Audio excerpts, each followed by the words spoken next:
అందరికీ నమస్కారం. ఈరోజు మనం విరాట పర్వంలోకి అడుగుపెడుతున్నాం. విరాట పర్వంలో మొదటి భాగం చెప్పుకుందాం. అయితే యద యమధర్మరాజు సూచనను అనుసరించి పాండవులు అరణ్యవాసములోని చివరి సంవత్సరమైన అజ్ఞాతవాసమును పాండవుల పట్ల ప్రీతి కలిగిన వాడు, ఉదారుడు, వృద్ధుడైన మత్స్యదేశాధిపతి విరాటరాజు రాజధాని నగరంలో గడుప నిశ్చయించుకునిరి.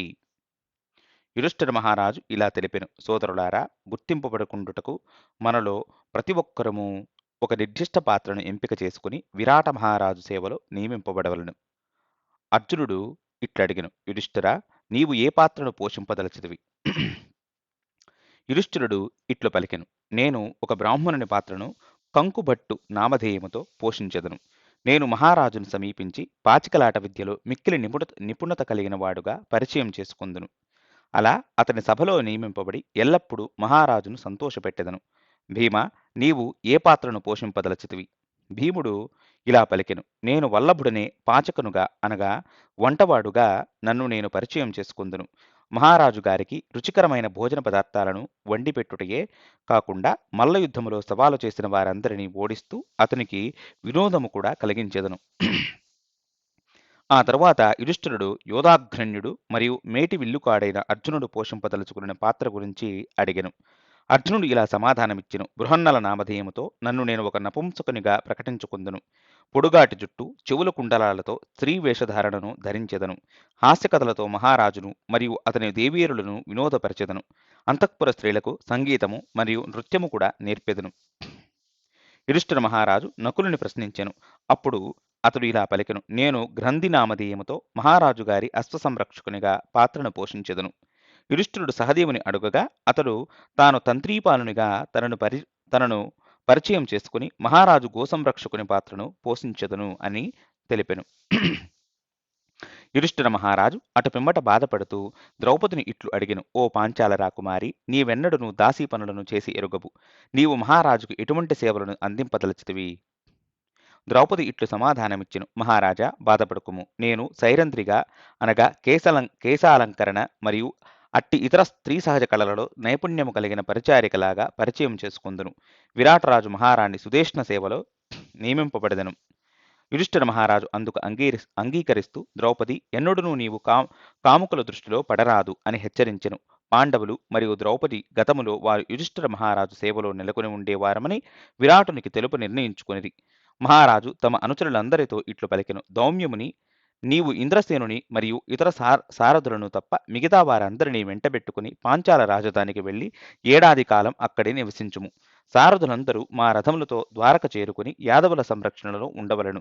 పిమ్మట మహారాజు రాబోయే సంవత్సర కాలం జాగ్రత్తగా ఎలా గడపవలనో దయచేసి సూచింపమని దౌమ్యుని కోరెను. అందుకు దౌమ్యుడు ఇట్లు సూచించెను: ఓ మహారాజా, మీరు అజ్ఞాతవాసంలో ఉండేందుకు అనుకూలముగా చేసుకున్న ఏర్పాట్లను నేను ఆమోదిస్తుంటిని. కానీ మీరు ద్రౌపదిని ఎల్లప్పుడూ రక్షింపగలిగేలా ప్రత్యేక జాగ్రత్తలను తీసుకోవలను. యుధిష్ఠిర, మహారాజుతో కలిసి నివసించుట సులభమైన విషయమేమీ కాదు. అలా చేయదలిచినతో ఆ మహారాజు గారు అసంతృప్తి చెందకుండునట్లుగా ఉన్నత మర్యాదలను అనుసరించి ఖచ్చితముగా నడుచుకోవలను. రాజులు తమ అత్యున్నత స్థానము మరియు అధికారం విషయంలో ఎంతో సున్నితముగా ఉందరు. రాజులు తమ ఆధిపత్యము మరియు గౌరవముకు భంగం కలిగించు వారెవరైనను చివరకు తమ సొంత సోదరుడైనను వారిని క్షమించరు. ఏ కారణం చేతను మహారాజు అడిగితేనే తప్ప అతనికి సలహా ఇచ్చేందుకు సాహసింపరాదు. అంతేకాకుండా మహారాజును తరచూ ప్రశంసిస్తూ అతనితో అందముగా ప్రసంగిస్తూ అతని కృపకు పాత్రులయ్యేలా నిరంతరం ప్రయత్నించవలను. అతని ఎదుట నిరహంకారముతోనైనను ఎన్నడను అతని కంటెను మించిన అధిక సామర్థ్యాలను ప్రదర్శింపరాదు. ఒకరు తమ ఇష్టముకు అనుగుణముగా నడుచుకోవలసినదిగా మహారాజును ఎన్నడూనూ బలవంత పెట్టరాదు. అలా కాకుండా ఎల్లప్పుడూ రాజును నీడొకవలె అనుసరింపవలను. మహారాజు గారి రహస్యాలను ఇతరులకు బహిర్గతము చేసి అతని ఆగ్రహముకు గురికారాదు.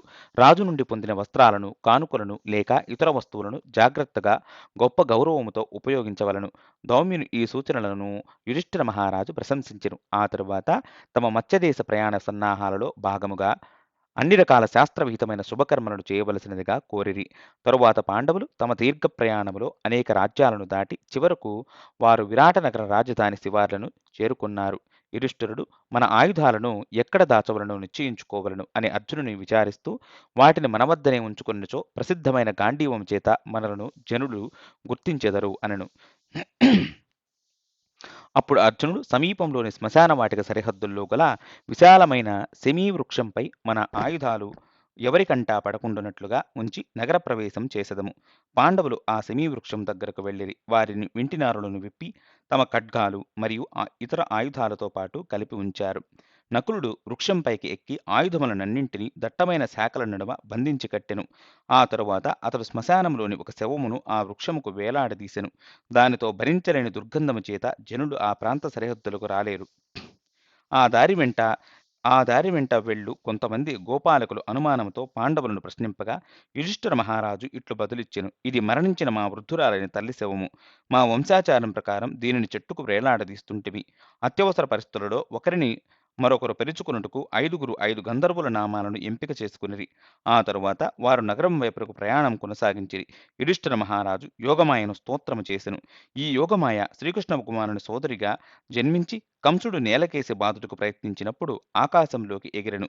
ఆ యోగమాయ ఆ దుర్గాదేవి కృపను ఆశిస్తూ యుధిష్ఠిరుడు ఆమె వైభవమును స్తుతించెను. యుధిష్ఠిరుని పట్ల ప్రసన్నురాలైన దేవి పాండవుల ఎదుట ప్రత్యక్షమయ్యను.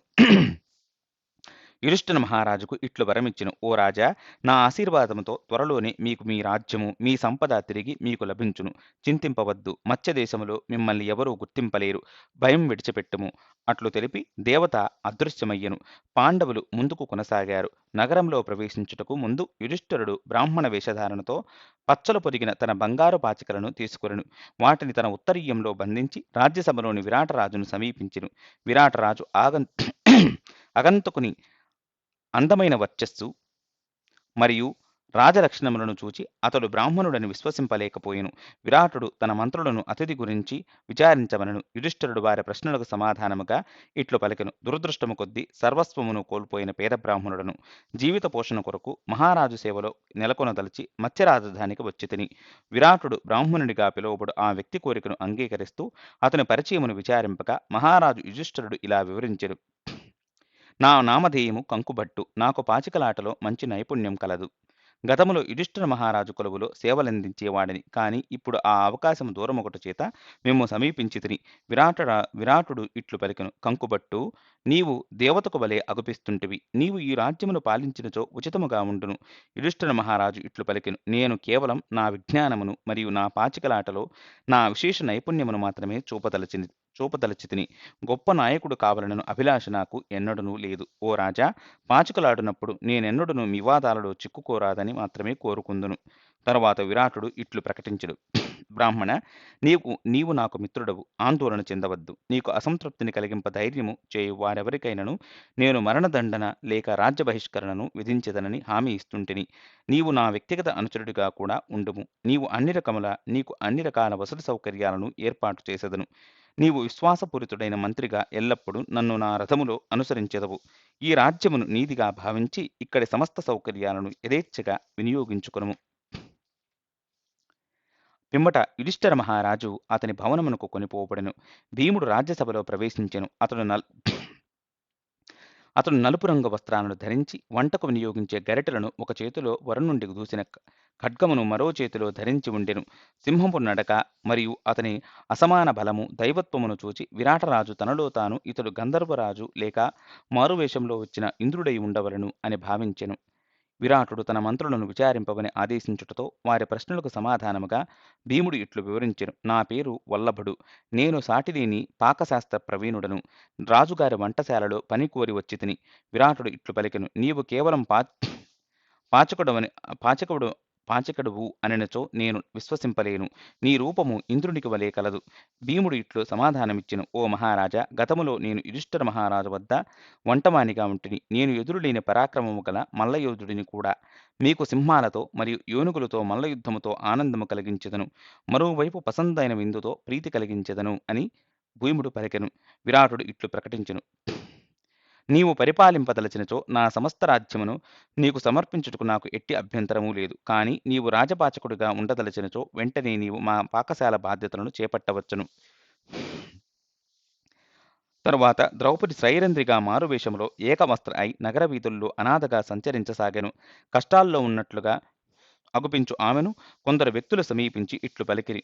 నీకు ఏమి కావలను? ద్రౌపది ఇట్లు బదులిచ్చెను. జీవనం కొనసాగించుటకు నేను ఏదైనా కొలువు చేయదలచితిని.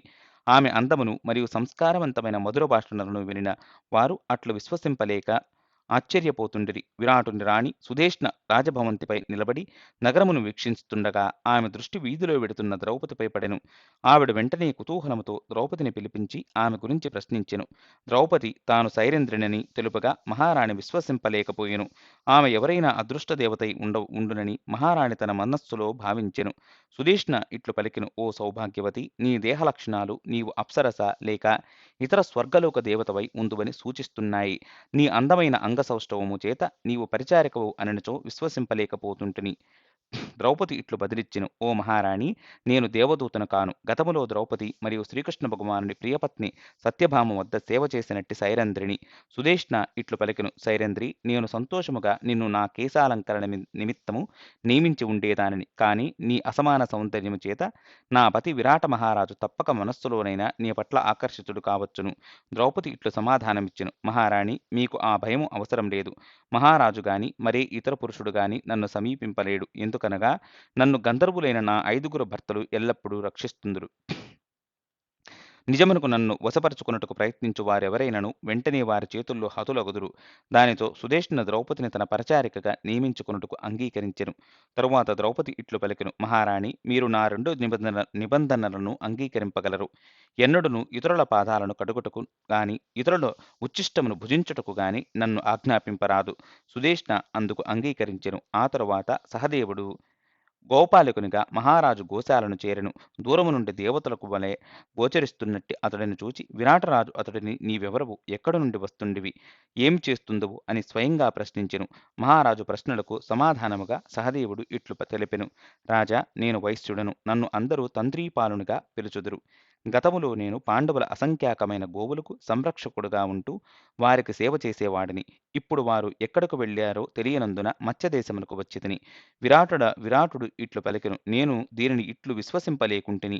నీవు బ్రాహ్మణుడవై ఉండవలనని లేక ఈ భూలోకమంతటిని పాలించుటకు సమర్థత కలిగిన క్షత్రియుడవై ఉండవలను. మీ నటనను వీడి దయచేసి వాస్తవ పరిచయమును వెల్లడించగలరు. సహదేవుడు పశువులు గూర్చిన తన విస్తృతమైన జ్ఞానమును ప్రదర్శించెను. అందులో భాగముగా కేవలం ఒక ఎద్దు వంధ్యగోవును గర్భము ధరించినట్లుగా చేయగలదా లేదా అను విషయమును దాని మూత్రమును వాసన చూచి తెలుసుకొనుట ఎట్లో వివరించెను. దానితో విరాటరాజు వెంటనే తన 1,00,000 గోవుల బాధ్యతను అతనికి అప్పగించెను. ఆ తరువాత తేజస్సు, భారీ దేహ పరిణామము, అందమైన మరియు దృఢమైన దేహ లక్షణాలు కలిగి ఉన్నట్టి ఒక వ్యక్తి నగర ప్రవేశము చేసెను. ద్వారములోకి అరుదించెను. అతని పాదముల అంగలు భూమిని కంపింపజేస్తూ ఏనుగు అంగలకు వలె ఉన్నప్పటికీ అతని వస్త్రాభరణాలు మహిళకు వలె ఉండెను. అర్జునుడు రాజసభలో ప్రవేశించగానే అతడిని చూచిన విరాటరాజు ఆశ్చర్యముతో నిశ్చేష్టుడయ్యెను. తరువాత మహారాజు ఇలా పలికెను. నీవు గొప్ప రథయోధునికి వలె అగుపిస్తుంటివి. నీవు నపుంసకుడవనిన నేను విశ్వసింపలేకుంటిని. నేను వృద్ధుడను. కొంతకాలం రాజ్యమును త్యజించి అడవిలో తపస్సు కొరకు వెళ్ళవలనని నా కోరిక. నిన్ను నా పుత్రునిగా చేసుకొనుటకు అనుమతించుము. నిన్ను మత్స్యసింహాసనమును అధిష్ఠింపజేసెదను. అర్జునుడు ఇట్లు సమాధానమిచ్చెను. ఓ రాజా, నేను అంతటి అర్హుడను కాను. నా పేరు బృహన్నల. నేను సంగీత, నృత్య కళలలో ప్రావీణుడను. నేను మీ కుమార్తె ఉత్తరకు బోధింపదలచితిని. దయచేసి నేను నపుంసకుడను ఎలాగైతినని అడుగవద్దు. అది నాకు ఎంతో బాధాకరము. విరాటుడు ఇట్లు పలికెను. నేను తప్పకుండా నిన్ను నా కుమార్తెకు బోధకునిగా అంగీకరించెదను. కాని నీవు ఈ భూలోకమును పాలించుటకు యోగ్యుడుగా ఔకుపిస్తుంటివి. విరాటుడు సంగీత, నృత్య కళలలో అర్జునునికి గల నైపుణ్యమును పరీక్షించెను. తన మంత్రులతో సంప్రదించి కొంతమంది యువతుల ద్వారా అర్జునుని నపుంసకత్వమును పరీక్ష చేయించెను. అర్జునుడు అన్ని విధాల నపుంసకుడిని నిర్ధారించుకుని అంతఃపుర స్త్రీలతో కలిసి నివసించుటకు అనుమతించెను. అర్జునుడు ఉత్తరకు మరియు ఆమె అనేక మంది స్నేహితురాళ్లకు మరియు పరిచారికలకు బోధింపనారంభించెను. త్వరలోనే అతడు అందరి ఆప్యాయతను గెలుచుకొనెను. ఆ తరువాత నకులుడు రహదారిలోని అశ్వాలను గమనిస్తూ రాజసభ వైపుకు నడిచెను. నకులుని చూచిన విరాటుడు అతడిని ఎవరో దేవతగా భావించెను. దానితో వెంటనే అతడిని పిలువనంపెను. విరాటుని సమీపించిన నకులుడు తన పరిచయమును వివరిస్తూ ఇలా పలికెను. ఓ రాజా, నేను అశ్వ సంరక్షణలో మిక్కిలి నిపుణుడను. మీ కొలువులో సేవ చేసే కోరికతో వచ్చితిని. అందుకు విరాటుడు వెంటనే అనుమతించెను. మహారాజు ప్రశ్నలకు నకులుడు ఇట్లు సమాధానమిచ్చెను.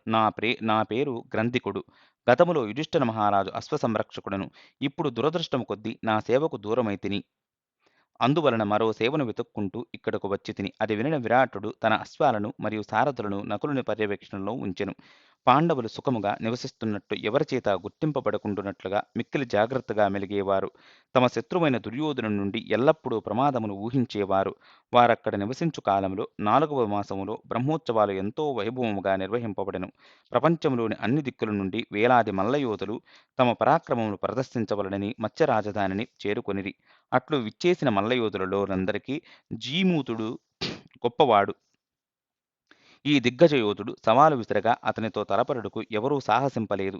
జీమూతుడు గర్వముగా వలయము చుట్టూ తిరుగుతూ పోరాడే వారెవరూ లేరనుటతో విరాటుడు తన పాచకుడు వల్లభుని ఆజ్ఞాపించెను. బహిరంగ బల ప్రదర్శనను భీముడు వాంఛింపకున్నను రాజాజ్ఞను అతిక్రమించలేకపోయెను. మహారాజుకు నమస్కరించి భీముడు మల్లయుద్ధ క్షేత్రములోకి ప్రవేశించెను. జీమూతునితో యుద్ధమునకు సిద్ధపడెను. మల్లయుద్ధము ఆరంభమయ్యెను. యోధులు ఇరువురును తమ అసాధారణ పరాక్రమమును ప్రదర్శింపసాగిరి. క్రమముగా వారు తమ రకరకాల నైపుణ్యాలను మరియు అద్భుతమైన శక్తిని కూడా ప్రదర్శించిరి. ఇరువురును కూడా తనకు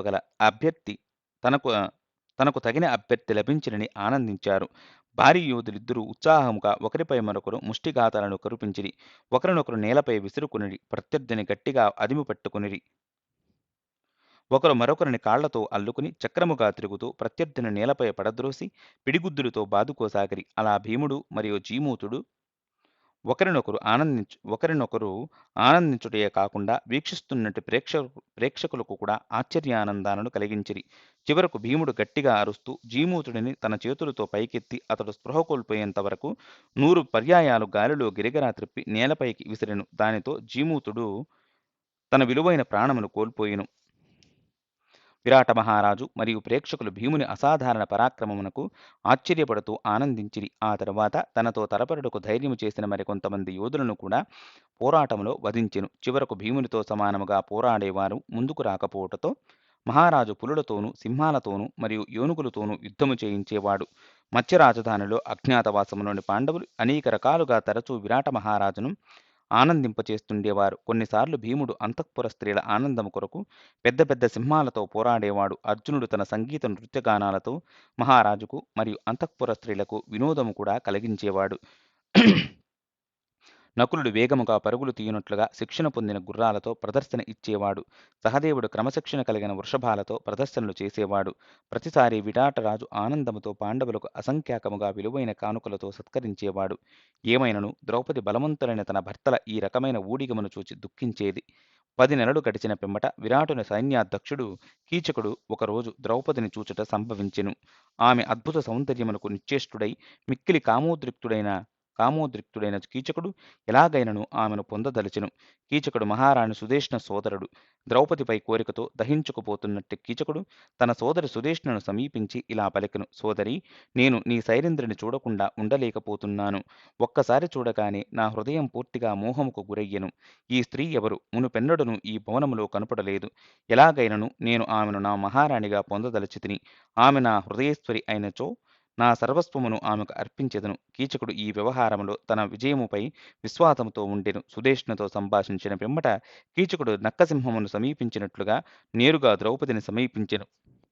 ఆమెతో నేరుగా ఇలా సంభాషించెను. శుభాంగి, నీ అద్భుత సౌందర్యము మరియు మధుర పలుకుల చేత నేను పూర్తిగా మోహింపబడితిని. దయచేసి నీవెవరవో తెలుపుము. నీ మధుర వాక్కుల పట్ల నేను పూర్తిగా ఆకర్షింపబడితిని. మందస్మిత వదన, నీతో సంభోగించుటకు ఆశలు రేకెత్తి నా హృదయము కామముతో రగిలిపోతుండెను. నీ ప్రేమపూర్వక ఆలింగనము అను దానిని మేఘవృష్టితో ఆర్పివేయము. ఒక పరిచారికకు వలె దుర్భర జీవితమును ఇక్కడ కొనసాగింపనవసరము నీకేమిటి? నా మహారాణిగా రాజభోగాలను అనుభవించము. నేను నా భార్యలందరినీ విడిచి నీకు బానిసగా నమ్మకమైన అనుచరునిగా ఉంతునని వాగ్దానము చేస్తుండిని. ద్రౌపది మొదట అతడిని శాంతిపూర్వకముగా నిరోధింపదలచి మర్యాదగా కీచుకునితో ఇట్లనెను. ఓ సూతపుత్ర, నేను నిమ్నజాతిలో జన్మించిన దానినైనందున నీకు భార్యగా నేను సరైన జోడి కాదు. అంతేకాకుండా మరొకరి భార్యను పొందవలనను నీ కోరిక కూడా పాపపూరితమైంది. కనుక అట్టి ఆలోచనను విరమించుము. ఏమైనను కీచకుడు కామముతో నిండి ఉన్నందున తన ఇంద్రియాలపై నిగ్రహమును కోల్పోయెను.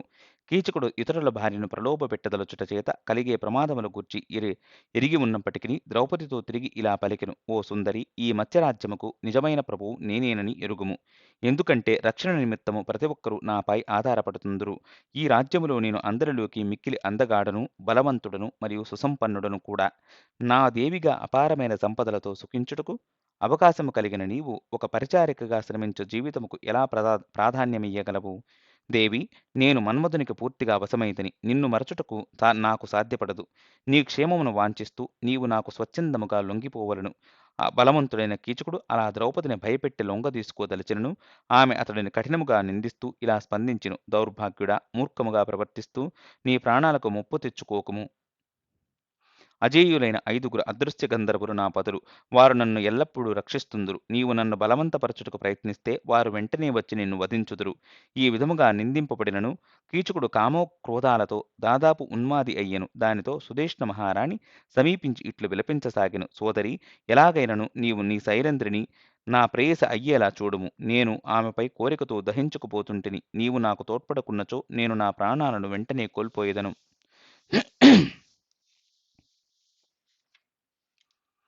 సుధేష్ణ తన దుష్టుడైన సోదరునితో ఇట్లు పలికెను: కీచక, నేను పథకము ప్రకారం నా సైరేంద్రుని మదిరెను తీసుకురమ్మని నీ వద్దకు పంపెదను.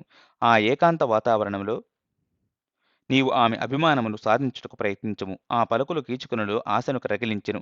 అతడు తన భవనమునకు తిరిగి వెళ్లి ఉత్తమ రకపు మదిరను సేకరించి విలాసవంతమైన విందుకు ఏర్పాట్లు చేసుకునెను. అట్లు ఏర్పాట్లు పూర్తి చేసుకుని పిమ్మట తన సోదరికి కబురు పంపెను. దానితో ఆమె ద్రౌపదిని పిలిచి ఇట్లు ఆజ్ఞాపించెను: సైరంధ్రి, దయచేసి నా సోదరుని భవనమునకు వెళ్లి కొంత మదిరను తీసుకురమ్ము. ద్రౌపది ఇట్లు సమాధానమిచ్చెను: కీచకుడు నిర్లజ్జుడైన కాముకుడు. సేవలో చేరకముందు ఎవరును తమ ఉద్దేశాలను నాపై బలవంతముగా ప్రయోగింపరాదనే నిబంధనతో మీ సేవను అంగీకరించి తిని. దయచేసి మరింకెవరినైనను పంపగలరు. కాని సుధేష్ణ పట్టుదలగా ద్రౌపది చేతుల్లో ఒక స్వర్ణపాత్రను పెడుతూ ఇలా పలికెను: ఈ అర్థరహితమైన భయాలను విడిచిపెట్టుము. నిన్ను నేను పంపుట చేత నా సోదరుడు నిన్ను అవమానించుటకు అవకాశం ఉండదు. చివరకు ద్రౌపది అయిష్టముగానే వెళ్ళెను. దారిలో వెడుతూ ఆమె తన ప్రాతిపత్యానికి రక్షణ కొరకు దేవతల సహాయమును అర్థించెను. ద్రౌపది ప్రార్థనల పట్ల దయతో సూర్యభగవానుడు అదృశ్యముగా ఆమె రక్షణకు ఒక రాక్షసుని పంపెను. ఆ తరువాత తన భవనములో ద్రౌపది ప్రవేశించుటను చూచిన కీచకుడు ఎంతగానో ఆనందిస్తూ ఇలా భావింపసాగెను: మూర్ఖముగా నన్ను తిరస్కరించినందుకు ఆమె పశ్చాత్తాపం చెంది ఉండును. కీచకుడు ద్రౌపదిని స్వాగతిస్తూ నేరుగా ఇట్లు ప్రతిపాదించెను: సుందరి, నిన్ను నా రాణిగా అంగీకరించుటకు మరియు నా సమస్తమును నీకు అర్పించుటకు మిక్కిలి ఆరాటముతో ఉంటిని. ద్రౌపది స్థిరముగా ఇట్లు బదులిచ్చెను: మహారాణి మదిరను తీసుకురమ్మని నన్ను పంపెను. ఆలస్యము లేకుండా తిరిగి ఆమె వద్దకు వెళ్ళవలను. దయచేసి వెంటనే మదిరను ఇవ్వగలరు. కీచకుడు ఇట్లు పలికెను: మరింకెవరినైనను మదిరను పట్టుకు వెళ్లి ఇచ్చెదరు అంటూ ఒక్కసారిగా ద్రౌపది కుడి చేతిని పట్టుకుని లాగెను. ద్రౌపది కఠినముగా కీచకుని నిందిస్తూ ఇలా పలికెను: పాపాత్ముడా, త్వరలోనే నీ శవమును నా పతులు భూమిపై ఈడ్చుటను చూచి ఆనందించెదను. జాగ్రత్త! ద్రౌపది తన చేతిని విదిలించుకుని పారిపోతుండగా కీచకుడు ఆమె చీర కొంగును చేజిక్కించుకొనెను. ద్రౌపది అది సహింపలేకపోయెను. భారీ శ్వాసతో ఆగ్రహముతో కంపిస్తూ ఆమె కీచకుడిని బలముగా వెనుకకు త్రోసెను. దానితో అతడు నేలపై పడిపోయెను. ద్రౌపది విరాటరాజు రాజసభా భవనము వైపునకు పరిగెత్తసాగెను. అక్కడ యుధిష్ఠిరుని ఆశ్రయింపదలచెను. కీచకుడు వెంటనే పైకి లేచి ద్రౌపదిని వెంబడించెను. వారిద్దరూ మహారాజు సమక్షములోకి వచ్చిరి. నిర్లజ్జుడు, దుర్మార్గుడు ఆమె జుట్టు పట్టుకుని క్రింద పడివేసి తన్నెను. సూర్యునిచే నియమింపబడిన రాక్షసుడు అదృశ్య రూపమున గొప్ప బలముతో అతడిని వెనుకకు పడద్రోసెను. దానితో కీచకుడు కదలలేకపోయెను.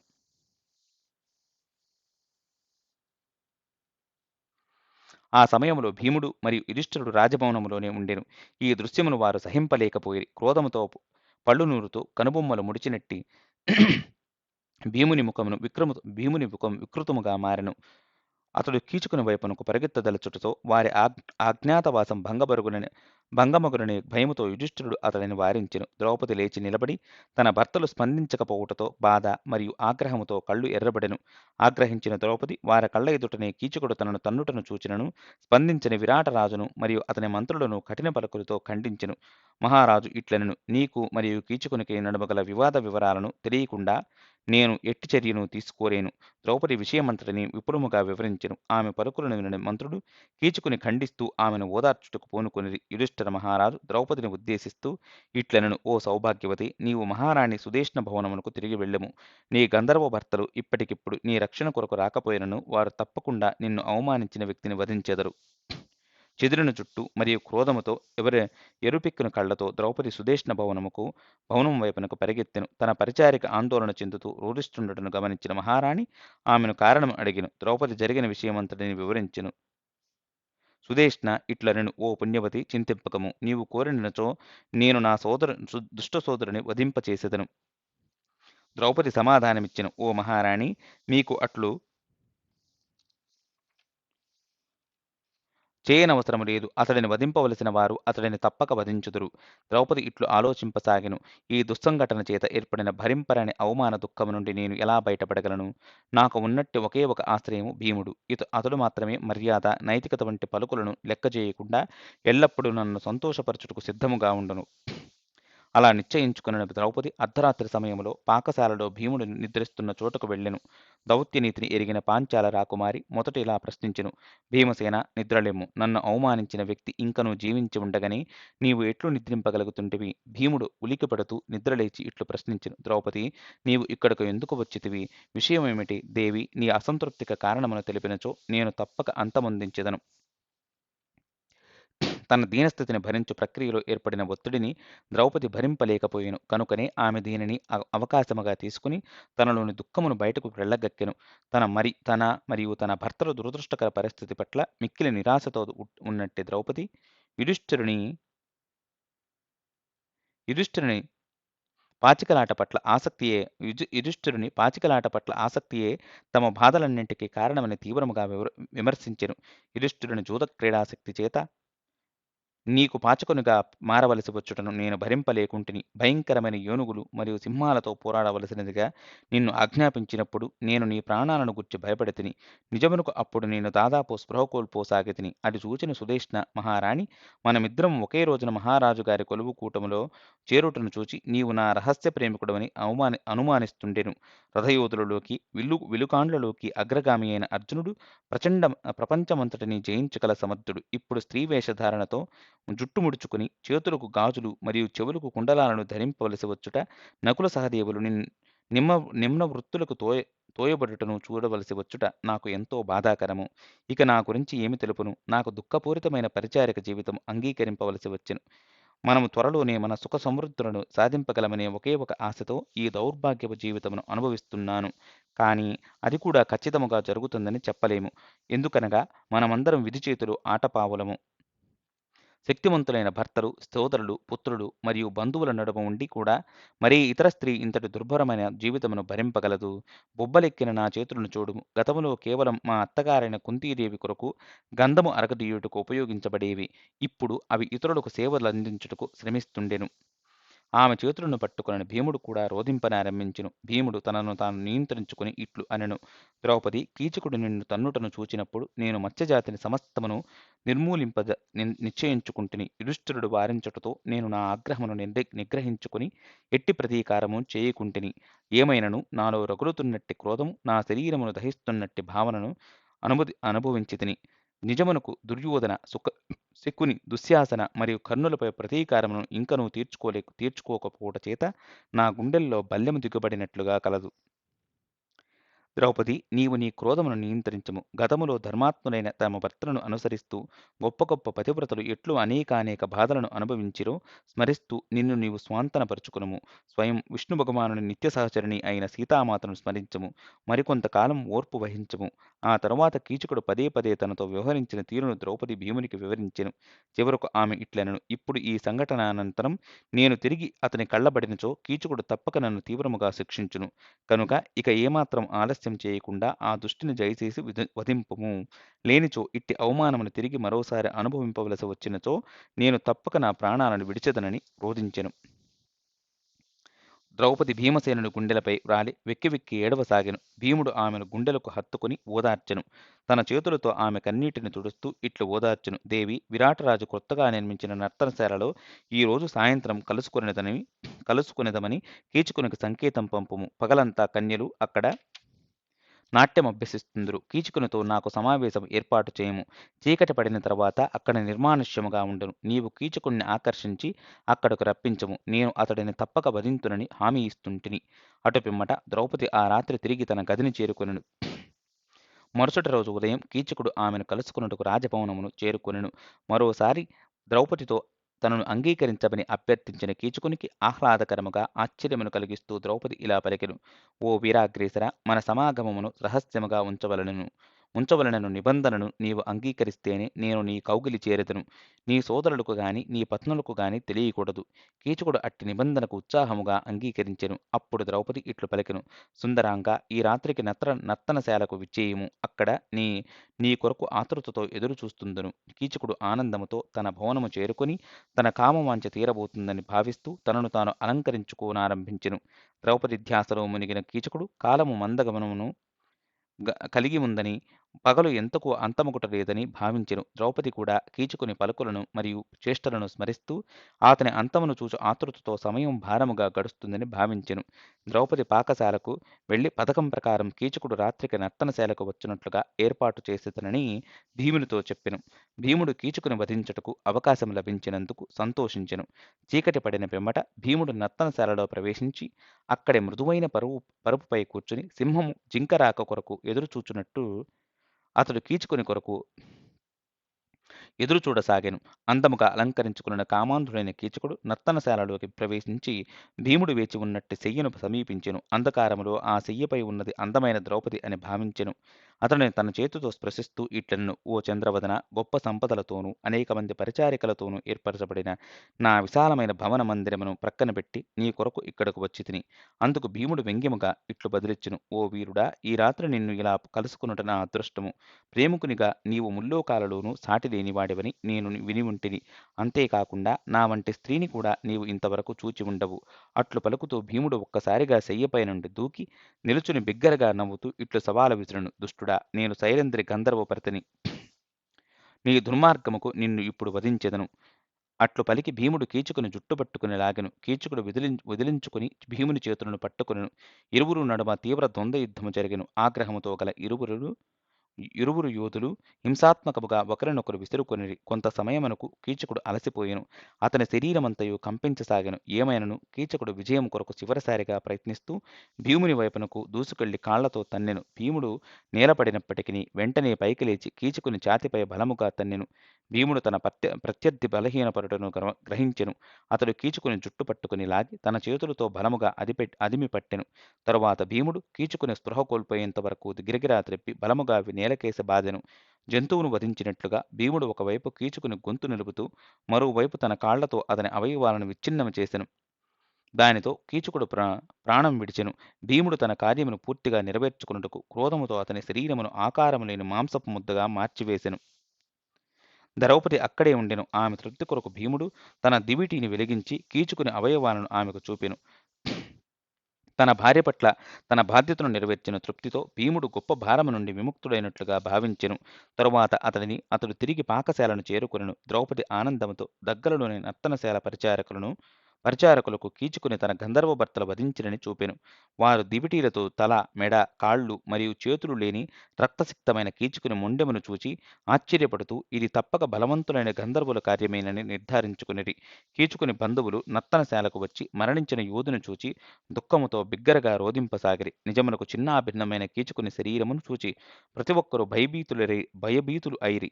వారి రోమాలు నిక్కబడుచుకును. అతని బంధువులు అంతిమ సంస్కార కార్యాలను ఆరంభించిరి. అప్పుడు అక్కడ ఒక స్తంభమును ఆనుకుని నిల్చున్నట్టి ద్రౌపదిపై వారి దృష్టి పడెను. కీచుకుని మరణమునకు కారణము ద్రౌపదియేనను ఆగ్రహముతో వధింపబడిన యోధుని శరీరముతో పాటు ద్రౌపదిని కూడా దహనము చేయవలెనని విరాటరాజును కోరిరి. కీచుకుని సోదరుడు ఉపకీచకులు విరాటుడిని పదే పదే కోరగా మహారాజు చివరకు తన అంగీకారమును తెలియజేసెను. కీచుకుని బంధువులు బలవంతముగా ద్రౌపదిని అంత్యక్రియల వాహనమునకు నిర్బంధించి శ్మశానం వైపునకు వెళ్ళగా విరాటరాజు తన భవనమును చేరుకొనెను. ద్రౌపది దీనముగా తన గంధర్వ భర్తలను వారు గతములో నిర్ణయించుకున్న పేర్లతో జయ, జయంత, విజయ, జయచ్చేవ మరియు జయద్బల అంటూ బిగ్గరగా విలపింపసాగెను. పాకశాలలో తన శయ్యపై ఉన్నట్టి భీముడు ద్రౌపది బిగ్గరగా రోదించుటను వినెను. గంధర్వునిగా వస్త్రధారణ చేసుకుని వెంటనే బయటకు వెళ్ళెను.